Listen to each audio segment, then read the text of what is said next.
semuanya, perkenalkan kami dari kelompok S1 dari ST33.2 ingin melakukan praktikum mandiri terkait korasi. Dengan saya, Khairunisa Sinta Dewi. Dan saya Sabrian Maulana Akbar. Adapun tujuan praktikum kali ini untuk mengetahui faktor-faktor yang mempengaruhi laju korosi pada besi. Alat dan bahan yang kita butuhkan adalah gelas plastik sebanyak 6 buah, terus juga ada paku sebanyak 6 buah juga, terus ada amplas, ada plastik, dan karet. Dan untuk bahan yang kami gunakan kali ini ada cuka, terus ada sabun, ada garam, ada minyak, dan juga nantinya juga ada air. Pertama-tama, tuang minyak pada gelas pertama.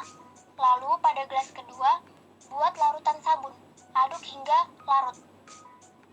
Selanjutnya pada gelas ketiga, buat larutan garam dapur. Aduk hingga garam benar-benar larut dengan air. Setelah itu, isi air pada gelas keempat. Lalu, tuang larutan cuka pada gelas kelima. Setelah itu, gelas keenam dibiarkan atau diisi dengan udara sebagai gelas terkontrol. Selanjutnya, setelah semua larutan gelas disiapkan, amplas seluruh paku yang dibutuhkan. Pengamplasan paku dilakukan untuk menghilangkan lapisan pelindung seperti cat, minyak, atau galvanisasi yang dapat menghambat korosi, dan menyamakan kondisi awal agar setiap paku memiliki tingkat paparan yang sama terhadap larutan, serta meningkatkan area kontak sehingga reaksi korosi terjadi lebih cepat dan jelas untuk diamati. Setelah seluruh paku diamplas, masukkan paku satu persatu ke dalam gelas yang berbeda. Lalu, tutup masing-masing gelas untuk mencegah kontaminasi, penguapan, dan reaksi dengan udara luar. Setelah itu, amati perubahan seluruh paku pada tiap larutan. Pada gelas berisi udara, paku menunjukkan perubahan warna. Sedangkan pada gelas berisi larutan garam dapur, paku mulai berkarat yang ditandai dengan perubahan warna larutan. Untuk paku pada larutan sabun, paku menunjukkan sedikit berkarat. Pada larutan minyak, paku tidak menunjukkan adanya perubahan warna. Untuk paku pada larutan cuka, paku menunjukkan sedikit berkarat dan ada cukup banyak gelembung di sekitar paku. Sedangkan pada paku dalam larutan air biasa, paku menunjukkan sedikit berkarat dan ditandai perubahan warna pada larutan.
Untuk gelas kontrol, paku tidak menunjukkan perubahan yang signifikan.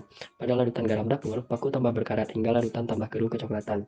Untuk larutan air sabun, paku menunjukkan sedikit perubahan yang ditunjukkan pada ujung paku yang berkarat.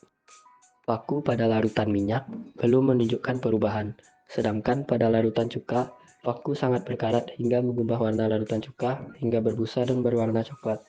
Pada gelas berisi air biasa, paku lebih berkarat dibanding hari sebelumnya. Jadi, hasil percobaan yang telah kami lakukan, urutan gelas dari yang menyebabkan paku paling cepat mengalami korosi hingga yang paling lambat adalah sebagai berikut.